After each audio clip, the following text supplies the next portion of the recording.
আরাফাত রহমান কোকোর অকাল মৃত্যু হয়েছে। মানুষ বয়স হয় ৮০-৯০ বছর, মারা যায়, স্বাভাবিক মৃত্যু বলে সেটা। কিন্তু কোকোর তো বয়স বেশি হয়নি। 11 বছর আগে কত বয়স হবে? তার তো পৃথিবী থেকে চলে যাওয়ার কথা নয়। কেন চলে গেল? একজন সন্তান যখন দেখে তার মাকে অত্যাচার করা হচ্ছে, যেখানে তিনি অবস্থান করছেন সেটি ঘিরে নিয়েছে পুলিশের ট্রাক, বালির ট্রাক, কাঠের ট্রাক, শেখ হাসিনার নির্দেশে। এটা একটা সন্তান সুদূর মালয়েশিয়া থেকে এটা কি সহ্য করতে পারে?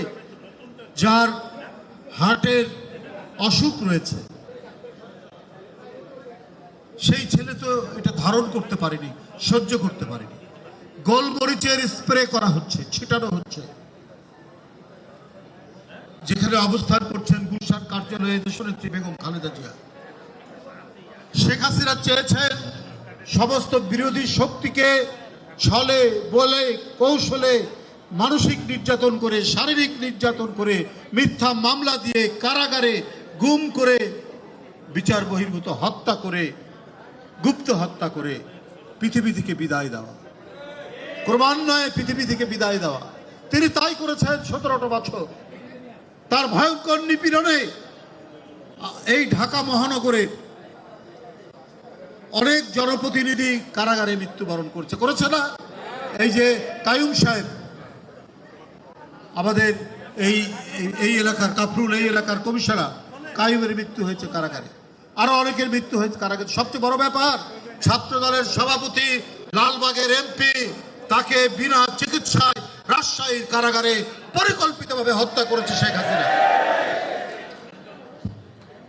আজকে সেদিন যারা ডিআইজি ছিল, সেদিন যারা জেলার ছিল, সেদিন যারা জেল সুপার ছিল, আজকে তারা কেন বিচারের আওতায় নেই?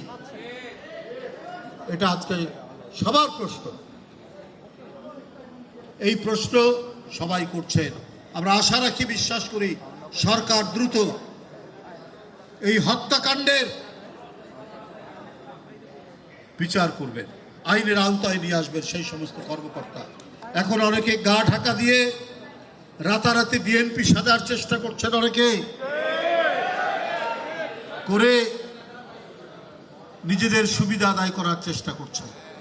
তারেক রহমানের সরকার ন্যায় নিষ্ঠার উপর দাঁড়ানো সরকার। তারেক রহমানের সরকার 17 বছরের আন্দোলন সংগ্রামের পর একটি রাষ্ট্র কেমন হবে, একটি সমাজ কেমন হবে, আমাদের গণতন্ত্র কোন পথে যাবে, এগুলো নিশ্চিত করার সরকার, এবং তারেক রহমান সেটাই শুরু করেছে। ফ্যামিলি কার্ড, কৃষক কার্ড, হেলথ কার্ড, খাল খনন, বৃক্ষরোপণ কোনটাই বাদ দেননি। এই 6 মাসের মধ্যে বিরাট কর্মযজ্ঞ শুরু করেছেন তারেক রহমান। তার সরকারের নিশ্চিত করবে গণতন্ত্র। আর গণতন্ত্র শুধু কথার কথা নয়, গণতন্ত্র মানে হচ্ছে ন্যায় বিচার।